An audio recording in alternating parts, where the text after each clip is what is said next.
عليه وسلم لأن يجلس أحدكم على جمرة فتهرك ثيابه فتخلص إلى جلده خير له من أن يجلس على قبره إلى آخر الحديث. شفيعنا رسول الله. തിരുനബി ത്വാഹ റസൂലുള്ള ആരംഭ മുഹമ്മദ് നൂറുള്ള ബീവി ഹലീമ ബി പോറ്റി വളർത്തിയ ആരംഭ നൂറുള്ള നബി രാജ റസൂലുള്ള തിരുനബി ത്വാഹ റസൂലുള്ള ആരംഭ മുഹമ്മദ് നൂറുള്ള ബീവി ഹലീമ ബി പോറ്റി വളർത്തിയ ആരംഭ നൂറുള്ള നബി രാജ റസൂലുള്ള നമ്മുടെ ത്വാഹ നബിയിലും സ്വല്ലി സ്വലാത്തും മോദിയേ മുത്ത് മുഹമ്മദ് ത്വാഹ റസൂൽ നബി ആരംഭ നൂറുള്ള നബി ത്വാഹ റസൂലുള്ള നമ്മുടെ ത്വാഹ നബിയിലും സ്വല്ലി സ്വലാത്തും ചൊല്ലിയേ മുത്ത് മുഹമ്മദ് ത്വാഹ റസൂൽ നബി ആരംഭ നൂറുള്ള നബി രാജ റസൂലുള്ള. ബഹുമാന ആദരവുകൾ നിറഞ്ഞ മുഅ്മിനീങ്ങളെ, അല്ലാഹുവിന്റെ അളവറ്റ അപാര കാരുണ്യം കൊണ്ട് പരിശുദ്ധമായ ഈ ദിവസം നാം ഇവിടെ ഒരുമിച്ച് കൂടി. ഇതുപോലെ നാളെ അല്ലാഹുവിന്റെ അനുഗ്രഹീത സ്വർഗത്തിലും അല്ലാഹു നമ്മെ എല്ലാവരെയും ഒരുമിച്ച് കൂട്ടി അനുഗ്രഹിക്കുമാറാവട്ടെ. നമ്മിൽ നിന്നും വന്നുപോയ മുഴുവൻ പാപങ്ങളും കുറ്റങ്ങളും ദോഷങ്ങളും അല്ലാഹു അവന്റെ അളവറ്റ അപാര കാരുണ്യം കൊണ്ട് ദിവസത്തിന്റെയും മാസത്തിന്റെയും വരാനിരിക്കുന്ന പുണ്യമായ മാസങ്ങളുടെ എല്ലാം ബറക്കത്ത് കൊണ്ട് വിട്ടുപുറത്തു മാപ്പാക്കണേ റഹ്മാനെ. ഞങ്ങളിൽ നിന്ന് മരണപ്പെട്ടു പോയവരുടെ കബറിടങ്ങൾ നീ സ്വർഗമാക്കണം അല്ലാ. അല്ലാഹുവേ, പള്ളിക്ക് ചുറ്റും അന്ത്യവിശ്രമം കൊള്ളുന്ന മുഅ്മിനീങ്ങൾ മുഅ്മിനാത്തുകൾ എല്ലാവർക്കും നീ പൊറുക്കണം അല്ലാ. ലോക മുസ്ലിമീങ്ങൾ നീ വിജയിപ്പിക്കണം അല്ലാ. അല്ലാഹുവേ, ഞങ്ങളിൽ പലരും പല വിധത്തിലുള്ള രോഗങ്ങൾ കൊണ്ട് പ്രയാസപ്പെടുന്നവരാണ്. ഞങ്ങളുടെ രോഗങ്ങൾ ശിഫയാക്കണം അല്ലാ. ഞങ്ങളുടെ മാതാപിതാക്കൾ പലരും കബറിലാണ്. അവരുടെ കബറിടങ്ങൾ നീ സ്വർഗമാക്കണം അല്ലാ. അവരിൽ നിന്ന് ഞങ്ങളിൽ നിന്നെല്ലാം വന്നുപോയ കുറ്റങ്ങൾ ദോഷങ്ങൾ പാപങ്ങൾ എല്ലാം നീ വിട്ടുപുറത്തു മാപ്പാക്കണം റഹ്മാനെ. അല്ലാഹു, ഞങ്ങളുടെ മക്കളെ നീ ദീനിന്റെ മക്കളാക്കണം അല്ലാ. മാതാപിതാക്കളെ അനുസരിക്കുന്ന ദീനിന് ഉപകരിക്കുന്ന മക്കളാക്കണം അല്ലാ. നാടിന് ഉപകരിക്കുന്ന മക്കളാക്കണം അല്ലാ. ഉപ്പാടെ കബറിന്റെ അരികിൽ വന്ന് സലാം പറയുന്ന മക്കളാക്കണം അല്ലാ. പ്രിയമുള്ള മുഅ്മിനീങ്ങളെ, രണ്ട് മയ്യത്ത് ഇന്ന് നിസ്കരിക്കാനുണ്ട്. ഒന്ന് നമ്മുടെ ചാലിലെ ഈ പള്ളിയിൽ കൂടെ ദീർഘകാലം മുഅദ്ദിനായിരുന്ന മുൻകാല മുക്രിയുടെ ഭാര്യ ഷരീഫ ചാലി, അവർക്ക് വേണ്ടി ഇൻഷാ അല്ലാഹ് ഇന്ന് മയ്യത്ത് നിസ്കരിക്കണം.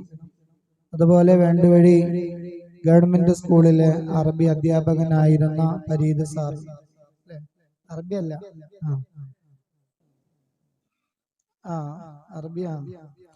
അപ്പൊ ഫരീദ് സാറ് ഒരു മരണപ്പെട്ട വിവരം നമ്മളിവിടെ വിളിച്ചു പറയുകയൊക്കെ ചെയ്തതാണ്. ഒരുപാട് ആളുകളുടെ അധ്യാപകനാണ്.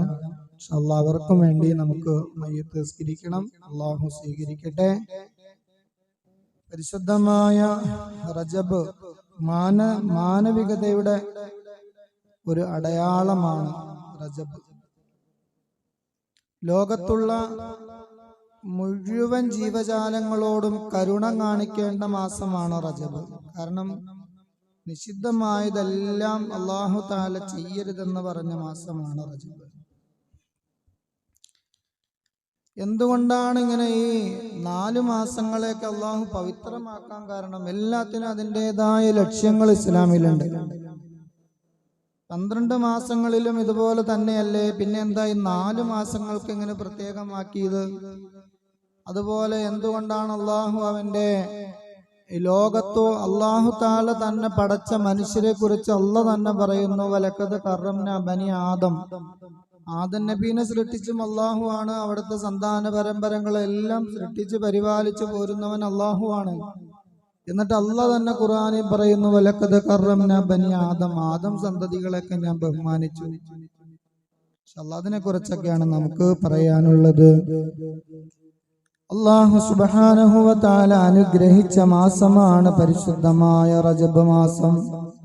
പരിശുദ്ധമായ ഇസ്ലാമിൽ വളരെ പ്രാധാന്യമർഹിക്കുന്ന കാര്യമാണ് ആദരവ്. ഇന്നത്തെ സമൂഹത്തിന് നഷ്ടപ്പെട്ടുകൊണ്ടിരിക്കുന്ന ഒന്നാണ് ആദരവ്. ബഹുമാനവും ആദരവും നമ്മുടെ ഇല്ലാത്ത ഒരു സമൂഹമാണ് ഇന്ന് നമുക്കിടയിൽ വളർന്നു വന്നുകൊണ്ടിരിക്കുന്നത്. ബഹുമാനവും ഇല്ല, ആദരവും ഇല്ല. പണ്ടൊക്കെ ഒരു വയസ്സായ ഒരാള് ബസ്സിൽ കയറാൻ ചെന്നാൽ ബസ്സിൽ കയറി കഴിഞ്ഞിട്ട് തലമുടിയും താടിയൊക്കെ നിറച്ചതാണെങ്കിൽ പണ്ടുള്ള മക്കളൊക്കെ എഴുന്നേറ്റ് കൊടുക്കും, പൂപ്പ ഇവിടെ ഇരുന്ന, അല്ലെങ്കിൽ ഇവിടെ പിടിച്ച് ഇവിടെ ഇരുന്നൊക്കെ. ഇപ്പോൾ ഉള്ള ഇന്നാളൊരു വീഡിയോ കണ്ടത്, വയസ്സായ ഒരാളെ ബസ്സിലിട്ട് ഒരു ചെറുക്കൻ ചുമ്മയിട്ട് തല്ലുക. നല്ല തല്ല കൊടുക്കണം.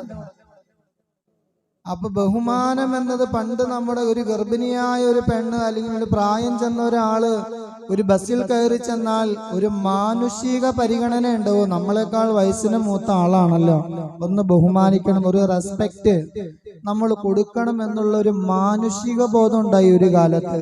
ഇന്നത് നഷ്ടപ്പെട്ടുകൊണ്ടിരിക്കുക. എവിടെ മുതല്? നമ്മുടെ നാടുകളിൽ മാത്രമല്ല, നമ്മുടെ വീടുകളിൽ നിന്നാണ് അത് തുടങ്ങണത്.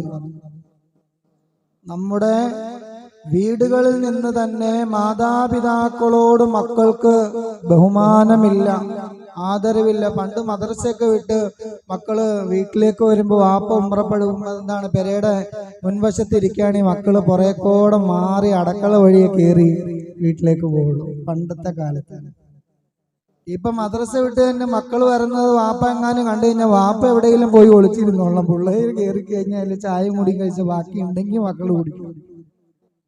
ഈ ഒരു അവസ്ഥയിലേക്ക് നമ്മുടെ ബഹുമാനവും ആദരവും വളരെ നമ്മളിൽ നിന്ന് മരീചികയായി മാറിക്കൊണ്ടിരിക്കുന്ന കാലമാണ് ഈ വളർന്നാണ് ഈ പുതിയ നൂറ്റാണ്ട്. അള്ളാഹുവിന്റെ മഹത്വം നൽകിയ എല്ലാത്തിനെയും ബഹുമാനിക്കാൻ പരിശുദ്ധ ഇസ്ലാം നമ്മോട് കൽപ്പിക്കുന്നുണ്ട്. അള്ളാഹു ബഹുമാനിക്കാൻ പറഞ്ഞത് മനുഷ്യരെ മാത്രമല്ല, ചില മാസങ്ങളെ നിങ്ങൾ ബഹുമാനിക്കണം. പറഞ്ഞല്ലോ, വലഖദ് കറംനാ ബനി ആദം.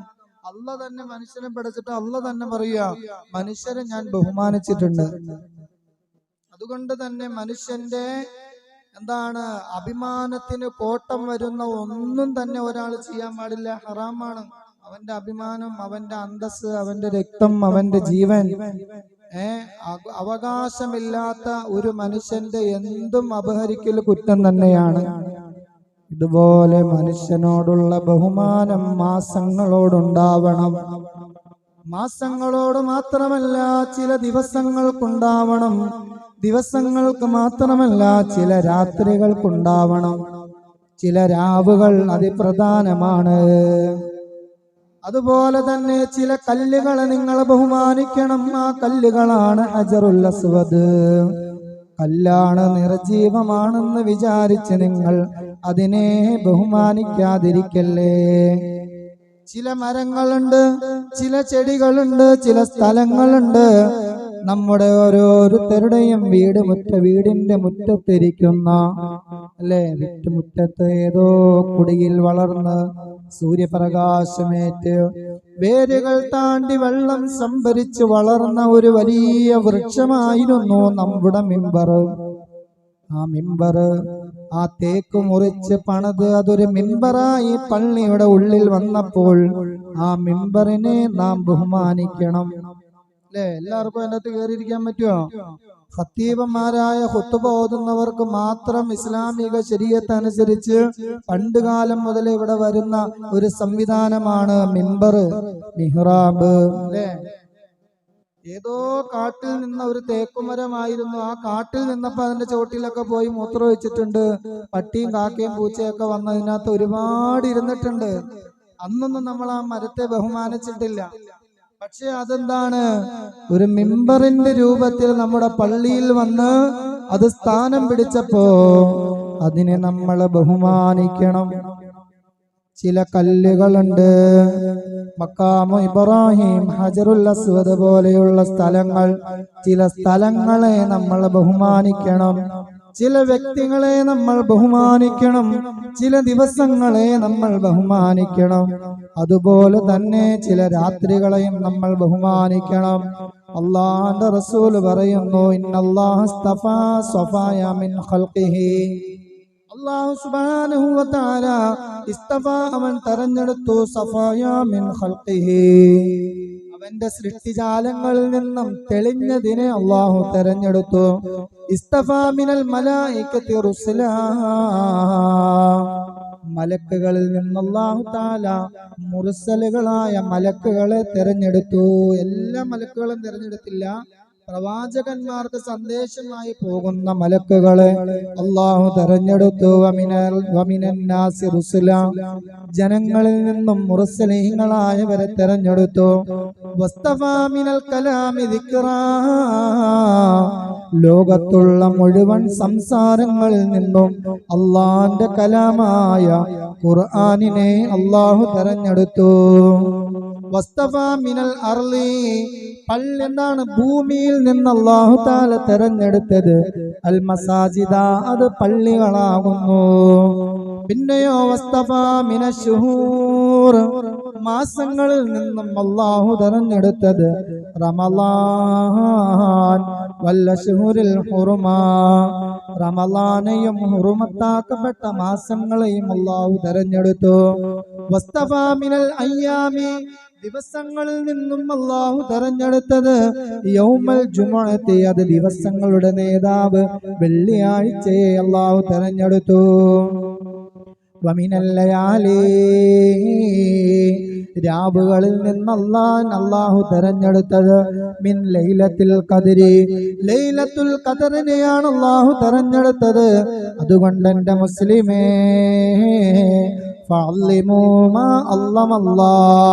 അല്ലാഹു ബഹുമാനിച്ചതിനെ നിങ്ങൾ ബഹുമാനിക്കണേ. ഇവകളെയെല്ലാം ഈ കാര്യങ്ങളെല്ലാം നമ്മൾ ബഹുമാനിക്കുന്നത് ബിമാ അല്ലമഹുല്ലാഹു ബിഹി ഇൻദ അഹ്ലിൽ ഫഹ്മി വഅഹ്ലിൽ അഖ്ലി. ബുദ്ധിയും ബോധവും ഉള്ള മനുഷ്യന്മാര് ഈ ദിവസങ്ങളെയും ഈ പറഞ്ഞ കാര്യങ്ങളൊക്കെ ബഹുമാനിക്കാൻ കാരണം അള്ളാഹു ഇവകൾക്കൊരു പ്രത്യേക പദവി കൊടുത്തതുകൊണ്ട്. നമ്മുടെ വീട്ടിൽ വാപ്പാക്കൊരു പദവിയുണ്ട്, ഉമ്മാക്കൊരു പദവിയുണ്ട്, അല്ലെ? ചില വീട്ടിൽ എന്താണ് നോക്കി, വാപ്പ മരിക്കാൻ നോക്കിയിരിക്കുക കട്ടിലെടുക്കാണെന്ന് പറഞ്ഞോലേ. ഇപ്പൊ വാപ്പാക്ക് വാപ്പാടേതായ സ്ഥാനം വകവെച്ചു കൊടുക്കണം. പ്രായം എല്ലാം കണക്കിലെടുത്ത് പണ്ടുണ്ടായിരുന്ന മക്കളെ പോലെ ഇപ്പോഴത്തെ മക്കൾ ചെയ്യുമോ? പണ്ടുണ്ടായിരുന്ന മക്കൾ എന്തെല്ലാം വാപ്പാനെ മടിയിലിരുത്തി മക്കൾക്ക് ഭക്ഷണം കൊടുക്കുന്നത് പോലെ കൊടുക്കുന്നത് കണ്ടിട്ടുണ്ട് ഞാൻ. നമ്മുടെ ചെറുപ്പത്തിൽ കുഞ്ഞു മക്കളെ മടിയിലിരുത്തി വാപ്പ ഭക്ഷണം കഴിക്കാത്ത ചെറിയ കൊച്ചു കുട്ടിയായിരുന്ന സമയത്ത് മടിയിലിരുന്ന ഉമ്മായും വാപ്പായും നമുക്ക് ഭക്ഷണം വാരി തന്നതുപോലെ 80-85 വയസ്സായ വാപ്പാനെ മടിയിൽ കിടത്തിയിട്ട് കൊച്ചു കുട്ടികൾക്ക് ഭക്ഷണം വാരി കൊടുക്കുന്നത് പോലെ ക്ഷമയോടെ വായിന്റെ 2 സൈഡിലേക്ക് ചുണ്ടനക്കാൻ പറ്റാത്ത വാപ്പാക്ക് സ്പൂണിൽ ജ്യൂസാക്കി ഭക്ഷണം കൊടുക്കുന്നത് കണ്ടിട്ടുണ്ട്. അത്ഭുതപ്പെട്ടു പോയിട്ടുണ്ട്. അതുപോലെ ചെയ്യണം മക്കളുണ്ട്. മക്കളെക്കാൾ കൂടുതൽ നോക്കുന്ന മരുമക്കളുണ്ട്. എല്ലാ മരുമക്കളും ഒരുപോലെയല്ല, എല്ലാ മക്കളും ഒരുപോലെയല്ല. അങ്ങനെ നോക്കണം, മക്കളെ കണ്ടിട്ടുണ്ട്. അത് വേണം, ബഹുമാനിക്കേണ്ടതിനെ ബഹുമാനിക്കണം. അത് അല്ലാഹുവിന്റെ ഭൂമിയിലെ നിയമമാണ്. ഈ പള്ളിയിൽ കയറിയിട്ടെന്താ ആരും വർത്തമാനം പറയാത്തത്? ഈ പള്ളിയോടുള്ള ബഹുമാനമാണ്. ഈ പള്ളിയിൽ കയറിയിട്ടെന്താ എല്ലാവരും അച്ചടക്കത്തിലിരിക്കുന്നത്? അത് ഈ പള്ളിയോടുള്ള ബഹുമാനമാണ്. അല്ലാഹു ബഹുമാനിച്ചതിനെ ബഹുമാനിക്കലാണ്. പരിശുദ്ധമായ ഖുർആനിനെ ഒന്ന് ചിന്തിച്ചു നോക്കൂ. ഏതോ കാട്ടിലിരുന്ന മനമാണ്, ആ മരം മുറിച്ച് കുഴമ്പ് രൂപത്തിലാക്കി അത് പേപ്പർ രൂപത്തിലാക്കി. അങ്ങനെ ആ പേപ്പർ രൂപത്തിലാക്കിയ പേപ്പറിലേക്ക് പരിശുദ്ധമായ ഖുർആനിനെ പ്രിന്റ് ചെയ്ത് നമ്മുടെ പള്ളിയുടെ ഈ അലമാരയിൽ കൊണ്ടുവച്ചപ്പോൾ ലോകാവസാനം വരെ നിലനിൽക്കുന്ന ഗ്രന്ഥമായി മാറിയത്. അതുവരെ ചുമ്മാ ഒരു പേപ്പറായിരുന്നു, ബഹുമാനിച്ചില്ലെങ്കിൽ കുഴപ്പമില്ലായിരുന്നു. പക്ഷേ ഖുർആൻ അതിലേക്ക് പ്രിന്റ് ചെയ്ത് നമ്മുടെ അലമാരകളിലും വീടുകളിലും വന്നപ്പോ നമ്മൾ അതിനെ ബഹുമാനിക്കണം. കാരണം ഈ ലോകം മുഴുവനും നശിച്ചാലും അവസാനമായി നശിക്കുന്ന സാധനം ഒരു പരിശുദ്ധമായ ഖുർആനാണ്, നബി മുഹമ്മദ് മുസ്തഫ. അതുകൊണ്ട് ഖുർആൻ നമ്മൾ നോക്കുമ്പോ ഒരു പേപ്പർ മാത്രമാണ്. ഏതോ കാട്ടിൽ നിന്ന് മുറിച്ചെടുത്ത മരങ്ങളുടെ കഷ്ണങ്ങൾ മുറിച്ച് കൊഴുമ്പ് രൂപത്തിലാക്കി പേപ്പറാക്കി പ്രിന്റ് ചെയ്ത് ഖുർആൻ അതിലേക്ക് പ്രിന്റ് ചെയ്തപ്പോ ബഹുമാനിക്കേണ്ട സാധനമായി മാറിയത്. ഇതുപോലെയാണ് ബഹുമാനിക്കേണ്ടതിനെ ബഹുമാനിക്കണേ. ബുദ്ധിയും ബോധവുമുള്ളവർക്ക് അത് തന്നെ ധാരാളമാണ്. 4 മാസങ്ങൾ അല്ലാഹു ബഹുമാനം നൽകിയ മാസമാണ്, യുദ്ധം ഹറാമാക്കിയ മാസമാണ്. അതിന്റെ പ്രധാന കാരണം ഹജ്ജും ഉംറയും സ്വസ്ഥമായി നിർവഹിക്കാനാണ്. ചിന്തിച്ചു നോക്കിയേ, ദുൽഖഅദ്, ദുൽഹിജ്ജ, മുഹറം, ഈ അല്ലാഹു തആല യുദ്ധം ഹറാമാക്കിയ നിഷിദ്ധമായ കാര്യങ്ങൾ ചെയ്യാതിരിക്കാൻ വേണ്ടിയിട്ട് അല്ലാഹു തന്നെ ഖുർആനിൽ നിഷിദ്ധമാക്കിയ 4 മാസങ്ങൾ ഏതൊക്കെയാ? ദുൽഖഅദ്, ദുൽഹിജ്ജ, മുഹറം. എന്തിനു വേണ്ടിയാ? ഹജ്ജിനും ഉംറയ്ക്കും പോണവർക്ക് ഒരു തടസ്സം ഉണ്ടാവില്ല ദുനിയാവിൽ. അവർക്ക് ഒരു ബുദ്ധിമുട്ടുണ്ടാവാൻ പാടില്ല. ഹജ്ജിന് ഇഹ്റാം കെട്ടി ഹജ്ജ് കഴിഞ്ഞിട്ട് ദൂര സ്ഥലങ്ങളിലുള്ള ആളുകൾക്ക് അവർക്ക് തിരിച്ചു പോകണം. പിന്നെ റജബോ അത് ഉംറയ്ക്ക് വേണ്ടി മാത്രം. ആരെങ്കിലൊക്കെ ഇനി ഏതെങ്കിലും വർഷത്തിന്റെ മധ്യത്തിൽ എപ്പോഴെങ്കിലും ഉംറയ്ക്ക് പോകണമെങ്കിൽ അതിനു വേണ്ടിയാണ് റജബും അല്ലാഹു തആല ബഹുമാനിച്ചത്. ഖാലൽ ഇമാമു ഇബ്നു കസീർ തങ്ങൾ പറയുന്നു, വഇന്നമാ കാനത്തിൽ അശ്ഹുറുൽ മുഹ്തറമതു അർബഅത്തുൻ സലാസു സർദദം വവാഹിദും ഫർദ്. 3 മാസങ്ങൾ തുടരെ വന്നതും അതുപോലെ 1 മാസം ഒറ്റയായി വന്നതും ജനങ്ങൾക്ക് ഹജ്ജും ഉംറയും കൃത്യമായി നിർവഹിക്കാനാണ്. അതുകൊണ്ടാണ് 4 മാസങ്ങൾ അല്ലാഹു തആല പവിത്രമാക്കിയത്. കലഹങ്ങൾ ഒഴിവാക്കണേ, നമ്മളായി തന്നെ കലഹങ്ങൾ ഉണ്ടാക്കാതിരിക്കണേ, പാപങ്ങൾ ചെയ്യാതിരിക്കണേ. ഇമാം ഖത്താദ പറയുന്ന ഒരു ഹദീസ് നോക്കൂ, ഇന്നല്ലുൽമ ഫിൽ അശ്ഹുരിൽ ഹുറുമി അഅ്ലമു ഖതിയതൻ വവസറം മിനല്ലുൽമി ഫീ സിവാഹാ. ഈ 4 മാസങ്ങളിലുള്ള കുറ്റകൃത്യമുണ്ടല്ലോ, അത് ഗീബത്താവാം, നമീമത്താവാം, ഏഷണിയാവാം, പരദൂഷണമാവാം, പാരപണിയലാവാം. എന്ത് നിഷിദ്ധമായത് ചെയ്താലും അല്ലാഹു അതിന്റെ ശിക്ഷ കഠിനമായി തന്നെ തിരിച്ചു തരും. ഈ മാസങ്ങളിലുള്ള കുറ്റകൃത്യങ്ങൾ ഇത് അഅ്ലമു കസീറൻ, അത് അഅ്ലമു ഖതിയതൻ, ഗുരുതരമായ തെറ്റാണ്. ഏതിനേക്കാൾ? ഫീ സിവാഹാ മിനൽ ളുൽമി ഫീ സിവാഹാ, ഇതല്ലാത്ത മാസങ്ങളിൽ നിങ്ങൾ ചെയ്യുന്നതിനേക്കാൾ ഗൗരവമുള്ള മാസമാണ്. അതുകൊണ്ട് ഹജ്ജിനും ഉംറയ്ക്കും സ്വസ്ഥമായി മുസ്ലിം സമൂഹം പോകണമെന്നും യുദ്ധം പാടില്ല എന്നും പ്രഖ്യാപിക്കുന്നത് ഈ ഹജ്ജും ഉംറയും ഉദ്ദേശിച്ചുകൊണ്ടാണ്. അതുകൊണ്ടാണ് ഈ 4 മാസത്തെ അല്ലാഹു പ്രത്യേകമായി, റമളാനിലൊക്കെ യുദ്ധം ചെയ്യാമെന്നാന്ന് ഓർത്തോക്ക്. ബദർ യുദ്ധമൊക്കെ എത്രയോ പ്രാവശ്യം നബിതങ്ങൾ 70 പ്രാവശ്യം സഹിക്കാനും ക്ഷമിക്കാനും പറഞ്ഞതിന് ശേഷം പിന്നെയും ആക്രമിക്കപ്പെട്ടു എന്ന കാരണം കൊണ്ട് മാത്രമാണ് ബദർ യുദ്ധമല്ലാതൊരു പ്രതിരോധമായിരുന്നു. മഹാനായ ബാഹിലി എന്ന സഹാബിയുടെ ചരിത്രം നോക്കൂ. നമ്മൾ ഇബാദത്തുകൾ കൊണ്ട്, ആരാധനകൾ കൊണ്ട് ധന്യമാക്കേണ്ട മാസമാണ് പരിശുദ്ധമായ റജബ് മാസം. ആ സഹാബി ഒരിക്കൽ നബിയുടെ അടുക്കൽ വന്നപ്പോൾ ഖാല അനൽ ബാഹിലി അല്ലനീ ജിഅതുകൽ ആമൽ ഔവല, നബിയേ കഴിഞ്ഞ വർഷം ഞാൻ അങ്ങയുടെ അടുക്കൽ വന്നിരുന്നു. ഖാല ഫമാ ഗയറക വഖദ കുന്ത ഹസനൽ ഹയതി, അല്ല മോനെ നിനക്ക് എന്തു പറ്റി? കഴിഞ്ഞ വർഷം നീ വരുമ്പോ നല്ല ചുടുചുടുപ്പുണ്ടായല്ലോ, ഇപ്പൊ നിന്നെ മെലിഞ്ഞ ഒട്ടി കോലം കെട്ടൊക്കെ ഇരിക്കണ എന്താന്ന് ചോദിച്ചു. ഉടനെ അവിടെന്ന് പറഞ്ഞു, മാ അക്കൽത്തു തഅമൻ മുൻദു എന്താണ് ഫറക്തുക ഇല്ലാ ബിലൈലിൻ ഫറക്തുക ബിലൈലി. നബിയെ, കഴിഞ്ഞ വർഷം ഞാൻ അങ്ങയെ കാണാൻ വന്നതിന് ശേഷം ഞാൻ രാത്രി മാത്രമല്ലാതെ ഭക്ഷണം കഴിക്കാറേ ഇല്ല എന്ന് പറഞ്ഞ എന്നും എനിക്ക് നോമ്പാ. നോമ്പ് പിടിച്ച് ഞാനിങ്ങനെ ഉണങ്ങി വട്ടുകരുണ്ട്. ഫഖാല, നബി തങ്ങൾ പറഞ്ഞു, ഫഖാല റസൂലുള്ളാഹി സ്വല്ലല്ലാഹു അലൈഹി വസല്ലം, അദ്ദബത നഫ്സക.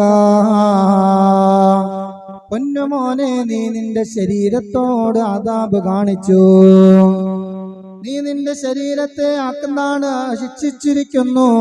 അതുകൊണ്ട് നബി തങ്ങൾ പറയുന്നു, സുമ്മകാല, നബി തങ്ങൾ പറയുന്നു, സും ശഹറ സ്വബിരി, മോനെ നീ റമളാനിൽ മാത്രം നോമ്പെടുക്കടാ. വാഹിലിയോട് പറഞ്ഞു, മോനെ നീ റമളാനിൽ മാത്രം നോമ്പെടുക്കുക, എല്ലാ ദിവസവും ഇങ്ങനെ നോമ്പെടുത്ത് നിന്റെ ശരീരം ഇങ്ങനെ നീ ശിക്ഷിച്ചു കളയല്ലേ. എല്ലാ മാസവും ഒരു ദിവസം നീ നോമ്പ് പിടിച്ചോ. ഫഖാല, അദ്ദേഹം പറഞ്ഞു, സിദ്നി യാ റസൂലല്ലാഹ്, അതുപോരാ, എനിക്ക് ഇനിയും പറഞ്ഞു തരണേ. എനിക്ക് നല്ല ആരോഗ്യമുണ്ട്. കാല, നബി തങ്ങൾ പറഞ്ഞു, നസും യൗമൈനി, 2 ദിവസം നീ നോമ്പ് പിടിച്ചു. അപ്പോഴും പറഞ്ഞു, സിദ്നി യാ റസൂലല്ലാഹ്, പിന്നെന്താട്ടെ, നല്ല ആരോഗ്യമുണ്ട്. നബി തങ്ങൾ പറഞ്ഞു, സും സലാസത അയ്യാമിൻ, അന്ന് 3 ദിവസം നീ നോമ്പ് പിടിച്ചോ എല്ലാ മാസവും. അപ്പോഴും അദ്ദേഹം പറഞ്ഞു, സിദ്നി. നബി തങ്ങൾ പറഞ്ഞു, സുമ്മിനൽ ഹുറുമി വതുറുക്, സുമ്മിനൽ ഹുറുമി വതുറുക്, സുമ്മിനൽ ഹുറുമി എന്ന് 3 പ്രാവശ്യം പറഞ്ഞു. അതായത് നീ നോമ്പ് പിടിച്ചോ, ആഴ്ചയില് ഒരു 2 ദിവസം നീ നോമ്പ് പിടിച്ചോ, ഒന്നെങ്കിൽ തിങ്കളാഴ്ച അല്ലെങ്കിൽ വ്യാഴാഴ്ച. അതൊരു മര്യാദയാണ്. നമ്മുടെ ശരീരത്തോട് നമുക്കൊരു ബാധ്യതയുണ്ട്. നമ്മുടെ ശരീരത്തെ നാം ബഹുമാനിക്കണം. റജബിന്റെ ഏറ്റവും വലിയ സന്ദേശം എന്നത് ബഹുമാനമാണ്. സ്വന്തം ശരീരത്തോട് ബഹുമാനം കാണിക്കണം. മുസ്ലിമേ, നീ ബഹുമാനിക്കേണ്ടത് നിന്റെ ശരീരത്തെയും കൂടി നീ ബഹുമാനിക്കണേ. കാരണം നബി തങ്ങൾ പറയുന്നു, റജബുൻ ഷഹറുൽ ഹുറുമത്തി, റജബ് എന്ന് പറഞ്ഞാൽ അത് ഹുറുമത്തിന്റെ മാസമാണ്, അത് ബഹുമാനത്തിന്റെ മാസമാണ്. മാസത്തെ മാത്രം ബഹുമാനിച്ചാൽ പോരാ, നിന്റെ ശരീരത്തെയും നീ ബഹുമാനിക്കണേ പൊന്നുമോനെ. ശഅബാനു ഷഹറുൽ ഖിദ്മത്തി, വരാനിരിക്കുന്ന ശഅബാൻ മാസമുണ്ടല്ലോ, അത് ഖിദ്മത്തിന്റെ മാസമാണ്. അതിൽ നന്നായി സേവനം ചെയ്യണം. റസൂലുള്ളാഹിക്ക് സലാത്തുകൾ കൊണ്ട് ഹർഷപുളകിതമാകേണ്ട മാസമാണ് ശഅബാൻ. റമളാൻ എന്നത് റമളാനു ഷഹറു നിഅമത്തി, അനുഗ്രഹങ്ങളുടെ മാസമാണ് റമളാൻ. അതുകൊണ്ട് ഇന്ന് സമൂഹത്തിൽ ഇല്ലാത്ത പ്രധാനത സൽസ്വഭാവം എന്നത് ബഹുമാനമാണ്. ബഹുമാനിക്കണം. മാതാപിതാക്കൾ, ഗുരുനാഥന്മാർ, മുതിർന്നവർ, അതിഥികൾ, പണ്ഡിതന്മാർ, സയ്യിദുകൾ മുതലായവയോടുള്ള ബഹുമാനം നമുക്കുണ്ടാവണം. മനുഷ്യൻ എന്ന നിലയിലുള്ള ബഹുമാനം ഉണ്ടാവണം. കേരളക്കര പണ്ട് ഒരു മധുവിനെ തല്ലിക്കൊന്നിട്ട് 2 വെള്ളപ്പൊക്കവും 2 കൊറോണയും അനുഭവിച്ച്, പണ്ട് ഭക്ഷണത്തിന്റെ പേരിൽ ഒരു ബുദ്ധിമാന്യമുള്ള മധുവിനെ ഇവിടെ തല്ലിക്കൊന്നതിന് ശേഷം കേരളക്കര നല്ലോണം പിന്നെ ജീവിച്ചിട്ടില്ല. ആ പാവത്തിന് ഭക്ഷണത്തിന്റെ പേരിൽ തല്ലിക്കൊന്നിട്ട് 2 വെള്ളപ്പൊക്കം, 2 കൊറോണയും, ജുമാക്കൊക്കെ 10 പേര്, പെരുന്നാളിനും റമളാനൊക്കെ 3 പേര് ആക്കി അള്ളാഹു ചുരുക്കി കളഞ്ഞു. മനുഷ്യനെ ബഹുമാനിക്കണം. ഏത് ജാതിയാണെങ്കിലും, ഏത് മനുഷ്യരായാലും, ഏത് രാജ്യക്കാരനായാലും. ബംഗ്ലാദേശ് തീവ്രവാദി അല്ലേ എന്ന് ചോദിച്ച് കേരളത്തിലെ ഈ നമ്മുടെ കൺമുന്നിലുള്ള, ഉത്തരേന്ത്യയിലല്ല, ബീഹാറിലല്ല, രാജസ്ഥാനിലല്ല, നമ്മുടെയൊക്കെ മൂക്കിന്റെ താഴെ ഈ കേരളത്തിൽ മനുഷ്യനെ പട്ടിയെ തല്ലി കൊല്ലുന്നത് പോലെ കൊല്ലുന്ന നാടായി മാറിയെങ്കിൽ കരുതിയിരിക്കണം അല്ലാഹുവിന്റെ അദാബിനെ. ബഹുമാനിക്കണം നമ്മൾ. അല്ലാഹു തആല ബഹുമാനിച്ചതുപോലെ അല്ലാഹു തആല മനുഷ്യരെ ബഹുമാനിക്കണം. ഉമർ തങ്ങള് അടിമകൾക്ക് പ്രത്യേകമായി താമസിക്കാൻ എല്ലാ സുഖ സൗകര്യങ്ങളും ഒരുക്കിയിരുന്നു. പണ്ട് കാലത്തുള്ളവരൊക്കെ അടിമകളെ പോലും ബഹുമാനിച്ചിരുന്നു. ഒരു അടിമയെ ചന്തയിലേക്ക് കൊണ്ടുവന്നു കഴിഞ്ഞാൽ ചുമ ചീപ്പ് വിലയ്ക്കൊന്നും വിൽക്കാൻ സമ്മതിക്കില്ല. ഏറ്റവും ടോപ്പായ വിലയ്ക്ക് മഹാനായ അബൂബക്കർ സിദ്ദീഖ് റളിയല്ലാഹു അൻഹു ബിലാൽ റബാഹ എന്ന പൂങ്കുയില് കറുത്ത കരിവണ്ടിന്റെ നിറമുള്ള മക്കയെയും മദീനയെയും ബാങ്കുകൾ കൊണ്ട് ഹർഷപുളകിതമാക്കിയ ബിലാൽ റളിയല്ലാഹു അൻഹുവിനെ മോചിപ്പിച്ചത് അന്നത്തെ ലക്ഷങ്ങൾ കൊടുത്താണ്. അടിമയാണെന്ന് വിചാരിച്ച് ചുമ്മാ നമ്മൾ വീട്ടിൽ വരുന്ന ഭായിമാരോട് ബഹുമാനിക്കണം. നമ്മളവരെ നല്ല ഭക്ഷണം കൊടുക്കണം. കൊള്ളൂലാത്തതും ചീഞ്ഞെളിഞ്ഞതും ആർക്കും വേണ്ടാത്തതും അല്ല അവർക്ക് കൊടുക്കേണ്ടത്. നല്ലത് തന്നെ കൊടുത്ത് നല്ലതുപോലെ സ്വീകരിക്കണം. മനുഷ്യന്റെ ശരീരങ്ങളിൽ നിന്ന് അള്ളാഹുവിന്റെ റസൂൽ പറയുന്നു, നമ്മുടെയൊക്കെ ഈ ശരീരത്തിൽ നിന്ന് നമ്മൾ കളയുന്ന ഒരു മനുഷ്യന്റെ ശരീരത്തിൽ 7 വസ്തുക്കൾ അവൻ കുഴിച്ചിടണം. നമ്മൾ ആരെങ്കിലും തലമുടി വെട്ടി കുഴിച്ചിടാറുണ്ടോ? ഏതെങ്കിലും മുടി വെട്ടുകടയിൽ ചെന്ന് മുടി വെട്ടി അത് അയാൾ ചാക്കിലാക്കി എങ്ങാണ്ടൊക്കെ കൊടുത്തുവിടും, കമ്പിളിയെ പുതപ്പൊക്കെ ഉണ്ടാക്കാൻ. അള്ളാഹുവിന്റെ റസൂല് പറയുന്നു, സ്വന്തം ശരീരത്തോട് നമ്മൾ റെസ്പെക്ട് കാണിക്കണം. നബി തങ്ങൾ പറയുന്ന എന്താ? മനുഷ്യന്റെ ശരീരത്തിലെ 7 വസ്തുക്കൾ അവൻ കുഴിച്ചിടണം. ആയിഷ റളിയല്ലാഹു അൻഹയെ തൊട്ട് റിപ്പോർട്ട് ചെയ്യുന്ന ഹദീസാണ്. ആ ഹദീസിൽ കാണാം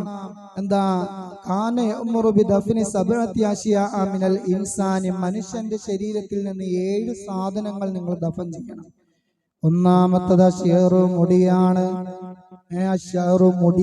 മുടി എന്ന് പറഞ്ഞാൽ നമ്മൾ ബോഡിയിൽ നിന്ന് നീക്കം ചെയ്യുന്ന രോമങ്ങൾ. നഖമാണ്. രക്തമാണ്. നമ്മുടെ നഖം കുഴിച്ചിടണം. പുരുഷന് നഖം കുഴിച്ചിടൽ സുന്നത്തും സ്ത്രീകൾക്ക് നിർബന്ധവുമാണ്. നഖം വെട്ടിക്കഴിഞ്ഞാൽ പുരുഷൻ അവന്റെ നഖം കുഴിച്ചിടൽ സുന്നത്തും സ്ത്രീക്ക് നിർബന്ധവുമാണ്. നബി തങ്ങൾ പറയുന്നു, വദ്ദമു രക്തം. നമ്മളൊരു തുണിയിലൊക്കെ നമ്മുടെ ശരീരത്തിൽ നിന്ന് ആവുന്ന ബ്ലഡ് തുടച്ചിട്ട് കാട്ടിലേക്ക് വലിച്ചെറിയരുത്, അത് നിങ്ങൾ കുഴിച്ചിടണം. അതുപോലെ തന്നെ വൽ ഹൈലത്തു, ഹൈലിന്റെ ബ്ലഡായ തുണികളും അതിന്റെ പാടുകളും എല്ലാം കുഴിച്ചിടണമെന്നാണ്. വസിന്നോ, ബോഡിയിൽ നിന്ന് നമ്മൾ പറിക്കുന്ന പല്ല്. പണ്ടൊക്കെ നമ്മൾ പല്ല് പറിച്ചിട്ട് ഓടിന്റെ മുകളിലേക്ക് ഇടും. ആനപ്പല്ലും പോയി, പലകപ്പല്ലും പോയി, കീരിപ്പല്ലും ഒറ്റയത് അല്ലേ? അങ്ങനെയല്ലേ പണ്ടത്തെ ഒരു ഓർമ്മയാ. ആനപ്പല്ലും പോയി, പലകപ്പല്ലും പോയി, കീരിപ്പല്ലേന്ന് ഒറ്റയെന്ന് പറഞ്ഞ വീടിന്റെ വീടിന്റെ മുകളിലേക്ക് ഒറ്റ ഏറ. പഠിച്ചവനറിയ ഏത് സംസ്കാരം നിന്നെ പഠിപ്പിച്ചത്. അള്ളാഹുവിന്റെ റസൂൽ പറയുന്നു, നിന്റെ പല്ല് നിന്റെ ശരീരത്തിൽ നിന്നും പിരിഞ്ഞു കഴിഞ്ഞാൽ നീ അത് കുഴിച്ചിടണം. വൽ കുൽഫത്ത, 6ാമത് അവിടുന്ന് പറയുന്നു കുഴിച്ചിടേണ്ട മറ്റൊരു സാധനമാണ് നിന്റെ സുന്നത്ത് കല്യാണത്തിന് വേണ്ടി നിന്റെ ശരീരത്തിൽ നിന്നും മുറിച്ച തുമ്പ്. കുൽഫ്, ലിംഗാഗ്രം എന്നാണ് അതിന്റെ കറക്റ്റ് ആയിട്ടുള്ള അർത്ഥം. അത് നീ കുഴിച്ചിടണം. പിന്നെ അവിടെ നിന്ന് അവസാനമായി പറയുന്നു വൽ ബശീമത്തു, നമ്മുടെ ശരീരത്തിൽ നിന്ന് ഇങ്ങനെ മുറിച്ചു മാറ്റുന്ന ഷുഗറൊക്കെ വന്ന് മുറിച്ചു മാറ്റുമ്പോൾ ചിലപ്പോൾ വിരലോ കയ്യോ കാലോ ഏതെങ്കിലും അവസരം മുറിച്ചു മാറ്റുമ്പോൾ അതും നിങ്ങൾ എന്ത് ചെയ്യണം? കുഴിച്ചിടണം. നബി മുഹമ്മദ് മുസ്തഫ. ഇങ്ങനെ ദീൻ ഒരുപാട് പഠിക്കാനുണ്ട്, മനസ്സിലാക്കാനുണ്ട്, എന്തെല്ലാം കാര്യങ്ങളുണ്ട്. ഖബറിനെ നമ്മൾ ബഹുമാനിക്കണം. കാട് വെട്ടി അല്ലേ? അപ്പുറത്തും ഇപ്പുറത്തും ഖബറുണ്ടെങ്കിൽ ഖബർ വെട്ടുന്ന ആൾക്കാര് അതിന്റെ മുകളിൽ ചവിട്ടാനോ നിൽക്കാനോ ഒന്നും പാടില്ല. അത്രയും നമ്മൾ ബഹുമാനിക്കണം. അല്ലാഹു തആല ഇൻഷാ അല്ലാഹ് അതൊക്കെ വിശദമായി തന്നെ നമുക്ക് സംസാരിക്കാൻ തൗഫീഖ് ചെയ്യുമാറാവട്ടെ. മദ്രസയുടെ മുറ്റം കോൺക്രീറ്റ് ചെയ്യുന്നതിന് ഒരു സഹോദരൻ മിക്സർ മെഷീൻ വാടക വാങ്ങിയില്ല. പ്രത്യേകമായി ദുആ ചെയ്യാൻ പറഞ്ഞിട്ടുണ്ട്. മരണപ്പെട്ടുപോയ പിതാവിന് വേണ്ടി ദുആ ചെയ്യാൻ 500 രൂപ, മരണപ്പെട്ടുപോയ മാതാപിതാക്കൾക്ക് വേണ്ടി ദുആ ചെയ്യാൻ 250 രൂപ. പുലിക്കുന്നേപ്പടിയിൽ താമസിക്കുന്ന പരേതനായ മീരാന്റെ ഭാര്യ ഖദീജ മയ്യത്ത് നിസ്കരിക്കാൻ റഫീഖുസ്താദ് ഓർത്തിരിക്കണം. പുലിക്കുന്നേപ്പടിയിൽ താമസിക്കുന്ന പരേതനായ മീരാന്റെ ഭാര്യ ഖദീജ, അതുപോലെ വെണ്ടുവഴിയിലെ ദീർഘകാലം അധ്യാപകനായിരുന്ന ഫരീദ് സാറ്, അതുപോലെ ഈ വെണ്ടുവഴി ജുമാ മസ്ജിദിൽ മുൻകാല ദീർഘകാല മുക്രിയായിരുന്ന ചാലിലെ ഷെരീഫ എന്ന അദ്ദേഹത്തിന്റെ ഭാര്യ, ആ മുഅദ്ദിന്റെ ഭാര്യയ്ക്ക് വേണ്ടിയും ഇൻഷാ അല്ലാഹ് മയ്യിത്ത് നിസ്കരിക്കണം. അല്ലാഹു സ്വീകരിക്കട്ടെ. ഒരു 3 സ്വലാത്ത് സല്ലല്ലാഹു അലാ മുഹമ്മദ് സല്ലല്ലാഹു അലൈഹി വസല്ലം സല്ലല്ലാഹു അലാ മുഹമ്മദ് സല്ലല്ലാഹു അലൈഹി വസല്ലം. اللهم صل على محمد يا ربي صل عليه وسلم.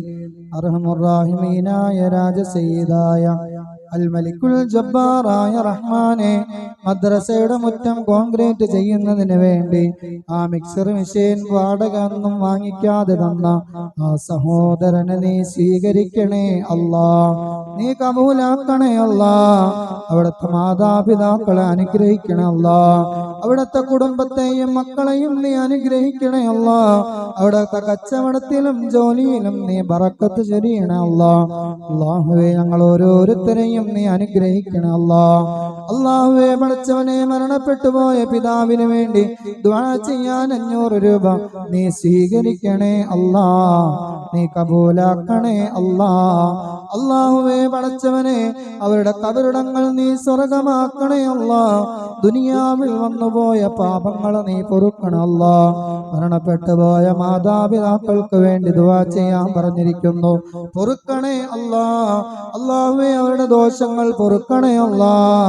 ആ മക്കൾക്ക്, മാതാപിതാക്കൾക്ക് വേണ്ടി ഹദിയ ചെയ്യാനും സദഖ ചെയ്യാനുമുള്ള മഹാസൗഭാഗ്യം കൊടുക്കണേ അല്ലാ. അല്ലാഹുവേ, പള്ളിയെ സഹായിച്ചവരെ നീ സഹായിക്കണേ അല്ലാ. ബക്കറ്റ് പിരിവിൽ പൈസ ഇടുന്നവരെ സ്വീകരിക്കണേ അല്ലാ. ഈ പള്ളിക്ക് വേണ്ടി ചെലവഴിക്കുന്ന ഓരോ തുട്ടും നീ സ്വീകരിക്കണേ അല്ലാ, ജാരിയായ സദഖയാക്കണേ അല്ലാ. അല്ലാഹുവേ, മുസ്ലിം ജമാഅത്തിന് വേണ്ടി 51ഓളം സെന്റ് സ്ഥലം വാങ്ങിയിരിക്കുന്നു, അതിലേക്ക് സദഖകൾ ചെയ്തവരെ സ്വീകരിക്കണേ അല്ലാ. അല്ലാഹുവേ, അഭിമാനത്തോടെ നെഞ്ചത്ത് കൈവച്ചുകൊണ്ട് പറയാൻ പറ്റും, ഈ മഹല്ലുകാരുടെ പൈസയാണ്. അല്ലാഹുവേ, സ്വീകരിക്കണേ അല്ലാ, കബൂലാക്കണേ അല്ലാ. അത് നിലനിൽക്കുന്നിടത്തോളം അതിന്റെ പ്രതിഫലം അവരുടെ കുടുംബങ്ങളിലേക്ക് കൊടുക്കണം അല്ലാ.